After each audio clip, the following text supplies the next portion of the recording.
Hello friends. இப்போ நான் என்ன சொல்கிறேன்னா, பொதுவாக பெண்கள் வந்து முன்னாடிலாம் வெளியில் படிச்சிருந்தாலும் கல்யாணம் ஆனது வெளியில் போகக்கூடாதுங்கிற சட்டம் இருந்தது. இப்போலாம் அப்படி கிடையாது.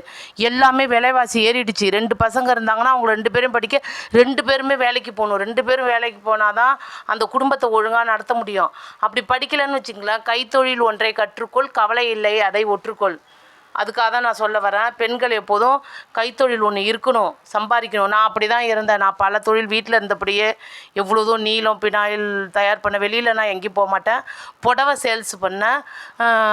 3வது வந்து நிறைய நகைகள்லாம் வாங்கி எல்லாருக்கும் கொடுத்தேன். அப்புறம் வந்துட்டு நிறைய வீட்டில் இருந்தபடியே கோழிலாம் நிறைய 100 கோழி வளர்த்தேன் வீட்டில் இருந்தபடியே.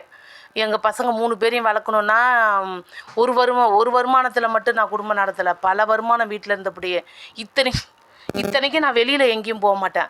அதனால் ஒருத்தவங்க வந்து வெளியில் போய் தான் சம்பாதிக்கணும்னு இல்லை. பெண்கள் எல்லாம் எப்படி வேணாலும் வீட்டில் இருந்தபடியே சம்பாதிக்கலாம். மூளை தான் மூலதனம். இந்த மூளையை வச்சு கௌரவமாக மானத்தோட எவ்வளோ பெண்கள் வாழ்ந்து முன்னுக்கு வந்திருக்காங்க. மற்றவங்க வந்து அவங்களுடைய உடையையும் இடத்தையும் வச்சு யாரும் என்றைக்குமே எடை போடக்கூடாது. அடுத்தவங்களை பேசி தன்னை கௌரவப்படுத்திக்கிறவங்க நல்லவங்களாக இருக்க முடியாது.